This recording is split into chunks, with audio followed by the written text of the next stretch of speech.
Hello दोस्तों, जय Shri Krishna, Radhe Radhe, good morning. तो कहिए कैसे हैं आप सभी लोग। तो चलिए सबसे पहले 4 लाइनें गाना चाहेंगे, उसके बाद जो है आज की वीडियो हम शुरू करेंगे।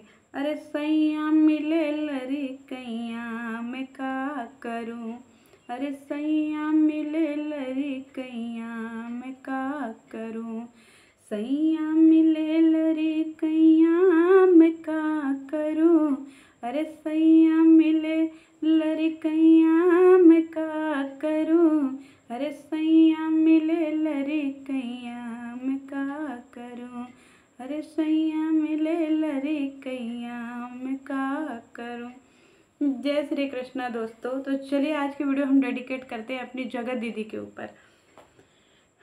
गाना किस किस को समझ में आया, जिस जिसको समझ में आया कमेंट बॉक्स में लिख दीजिएगा, और जिसको नहीं समझ में आया उसको भी समझा दीजिएगा, ठीक है। क्योंकि सारी चीज़ें डिकोड करने में बड़ा वीडियो जो है बहुत ही लंबा हो जाता है, और लंबा वीडियो बनाने का हमको ज़रा भी शौक नहीं है, क्योंकि हमको लंबा वीडियो हम किसी का नहीं देखते हैं, बोर हो जाते हैं। तो हम भी चाहते हैं कि हम अपनी वीडियो 10 मिनट के नीचे में रखें, लेकिन पता नहीं कैसे 10, 11, 12 मिनट का हो जाता है। हम कितना भी काटा छाटी करते हैं लेकिन 10-11 मिनट से ऊपर हो जाता है। तो हम कोशिश करेंगे कि हम अपनी वीडियो जो है 10 मिनट के अंदर ही समेट लें। तो बहुत लोग जो है ना बहुत कंफ्यूज हो गए हैं जगत दीदी के नाम पर। तो हमारी जगत दीदी जो है यूट्यूब की आयरन लेडी हैं, आयरन लेडी, लौ महिला। लौ महिला का मतलब समझ रहे हैं, जिनका शरीर ऐसे लोहे का है, जो हर परिस्थिति को झेल सकती है, जो सारे दुख दर्द तकलीफ को ऐसे ऐसे ये चुटकी बजा करके ऐसे बहरे फेंक सकती हैं। ये हैं हमारी लौ महिला यूट्यूब की।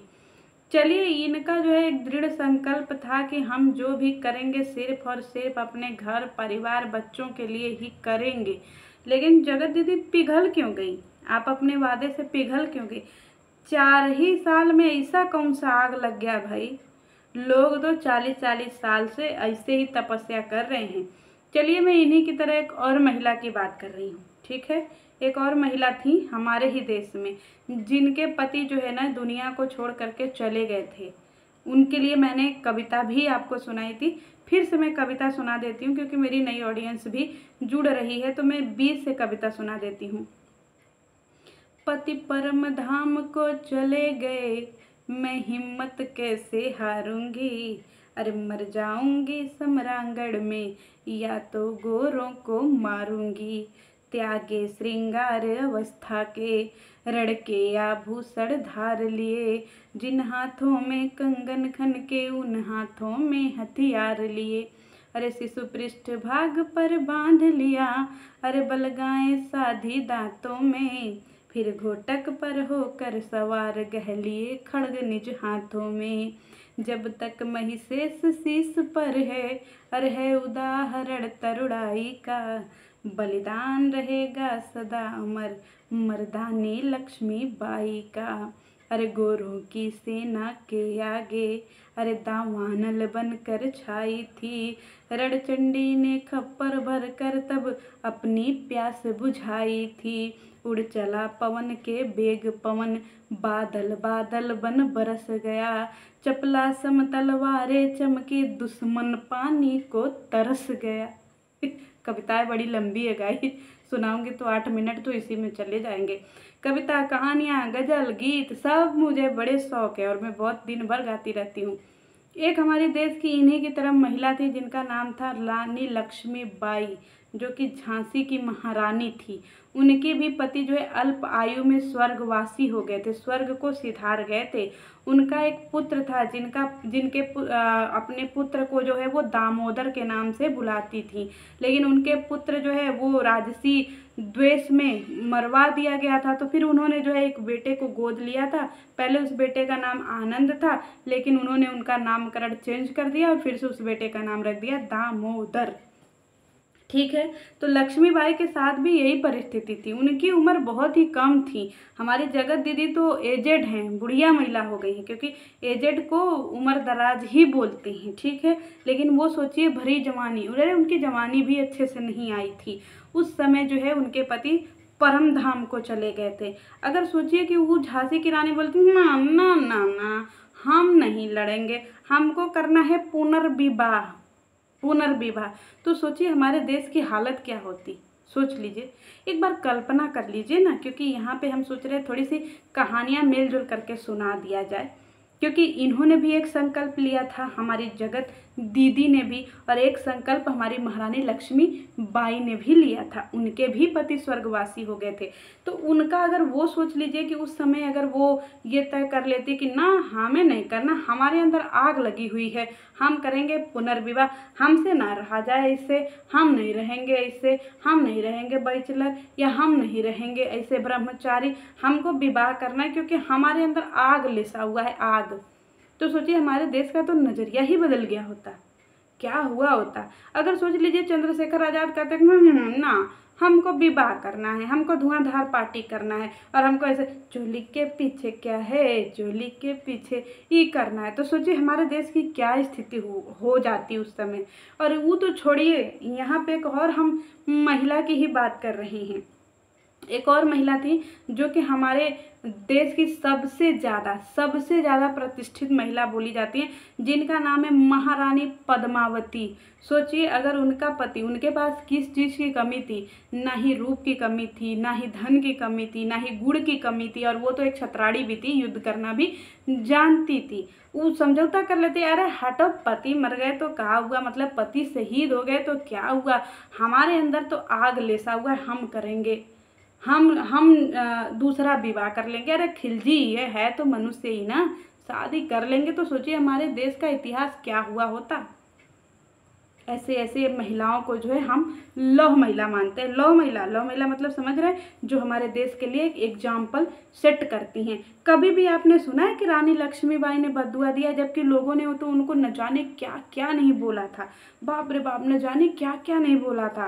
रानी पद्मावती को क्या क्या नहीं बोला गया, रानी झलकारी बाई को न जाने क्या क्या नहीं बोला गया, चंद्रशेखर आजाद को न जाने क्या क्या बोला गया। चलिए हम एक दिन सारी महिलाओं की ही कहानी आप लोगों को सुनाएंगे, जो हमारे इतिहास में महिलाएं हुआ करती थी, उनको क्या क्या चीजें बोला गया, लेकिन वो भी बोलते कि ना हमारे अंदर आग लेसा हुआ है, हम करेंगे पुनर्विवाह, तेल लेने जाए देश दुनियादारी, हमें नहीं निभाना, हमें विवाह करना। तो सोचिए हमारे देश का इतिहास क्या होता। इसी हमारे जो बहन जी हैं, जिन्होंने ऐसे बड़े बड़े कस्में वादे किए थे, वो इधर ताखे पे रखा गया है दीदी जी का। दीदी जी तो अब ऐसा सीधी बन गई थी विवाह उपरांत, नहीं पुनर्विवाह में, हमको तो यकीन नहीं हो रहा था कि दीदी जी हैं। हमको लगा कि ना ये हमारी दीदी जी नहीं हैं, दीदी जी हो ही नहीं सकती हैं, क्योंकि हमारी दीदी जी जो है वो तो लड़ाकिन हैं, बदुआ देने वाली हैं, लोगों के पतियों को मारने वाली हैं, लोगों के बच्चों को मारने वाली हैं, लोगों को बोलने वाली हैं शर्म आनी चाहिए, शर्म आनी चाहिए। अरे हमें किस बात की शर्म, शर्म तो आपको आनी चाहिए, क्योंकि आपने संकल्प लिया था, ऐसे ऐसे जल ऐसे हाथों में डाल करके संकल्प लिया था कि हम न्याय की मूर्ति, न्याय की देवी, न्याय दिला करके रहेंगे। लेकिन हिया दीदी जी को आग लेस दिया। सोच लीजिए, दीदी जी को चाहिए बाबा रामदेव। अब बताइए, दीदी जी ने एक और स्टेटमेंट पास किया कि हमको नहीं चाहिए, हम अपने लिए बहुत खुश हैं, हम सेक्रीफाइस करने के लिए तैयार हैं। तो जनता आप लोग याद रख लीजिएगा, हमारी दीदी जी जो है वो अब कभी भी ऐसे कपल वीडियो नहीं बनाएंगी, कपल वीडियो बिल्कुल भी नहीं बनाएंगी, क्योंकि इनकी माता जी जो है बदुआ दे करके गई हैं। सोच लीजिएगा, ये लोग एक तरफ बेचारे बनते हैं और दूसरी तरफ इनका नजरिया क्या है आपने वीडियो में देख ही लिया होगा। इनसे तो ज़्यादा ही बढ़िया हमारी थावे वाली मैया के जो भगत हैं वो हैं, हमारी जो थावे वाली मैया की भगत हैं वो आंटी जी ज़्यादा इनसे तो बढ़िया ही हैं। बाप रे बाप, वो तो कम से कम बदुआ भी देती हैं तो थोड़ा सा उनको भी लगता है कि नहीं हम ओवर हो गए हैं, तो थोड़ा सा रुक जाती हैं, संभल जाती हैं। लेकिन बाप रे बाप, ये ऐसे उछड़ करके बदुआ दे रही थी। बताइए, अरे अपनी बेटी को समझाइए ना, वही दृढ़ संकल्प ली थी कि नहीं हम ये करेंगे, हम वो करेंगे। फिर जब नहीं संभल पाया, ऐसा नहीं अपने आप को संभाल पाई, नहीं आग बुझा पाई, तो फिर क्या जरूरत थी इतना दृढ़ संकल्प लेने की। ऐसा करिए, ये जो चैनल है इसको डिलीट मरवा दीजिए। तो आंटी जी ये चैनल डिलीट मरवा दीजिए, क्योंकि ये चैनल जो है ऐसे सहानुभूति पर खड़ा हुआ है, और जिसके सहानुभूति पर खड़ा हुआ है उस व्यक्ति को तो न्याय नहीं मिला। इस चैनल को सब लोग ऐसा मांग करिए जगत दीदी से कि चैनल डिलीट कर दे, नया चैनल बनाए, मंगू की हुई संगू, ठीक है, मंगू बनी संगू, नहीं नाम सोचने दीजिए, मंगू और संगू ब्लॉग, हाँ ये ठीक रहेगा, मंगू और संगू ब्लॉग कर करके एक चैनल इनसे बनवा लीजिए और बोलिए कि ये चैनल हटाइए, क्योंकि न्याय तो आप दिला ही नहीं पाई। सारी चीज़ें जो आपने संकल्प किया था, ऐसे दृढ़ संकल्प, ऐसे रोने वाला, हम लोगों ने आपके रोने पर आपके चैनल को सब्सक्राइब किया था। अब हम लोगों को बिल्कुल भी अच्छा नहीं लग रहा है, क्योंकि आप रो ही नहीं रही हैं। और हम लोगों को तो ऐसे लग रहा था कि नहीं, दीदी को तो हमने ऐसे सब्सक्राइब किया था, ऐसे आँखों में मोटे मोटे आंसू लेकर के, लेकिन यहाँ तो दीदी जी ऐसे आग बरसा रही हैं। हमें ये वाली दीदी जी नहीं चाहिए भैया, हम लोग ये वाली दीदी जी को नहीं चाहते हैं। ये वाली दीदी जी अपना चैनल डिलीट कर दे, क्योंकि जो चैनल पे दीदी जी थी हम लोग उनसे बहुत प्यार करते थे। ये खतरनाक दीदी जी से हमें डर लगता है, बाप रे बाप, कब बदुआ दे दें। अरे भगवान बचाए ऐसे दीदी जी से। दोस्तों, दीदी जी जो है हमारे यूट्यूब की जो लौह महिला हैं, प्लीज़ इनसे मांग किया जाए कि मंगू बनी संगू की वाली जो है चैनल, उस पर ब्लॉग बनाएं और फिर इसके बाद जो है चैनल सब्सक्राइब करवाएं और वहाँ पे ऑडियंस जो है वो पुनर्विवाह का दिखाएं।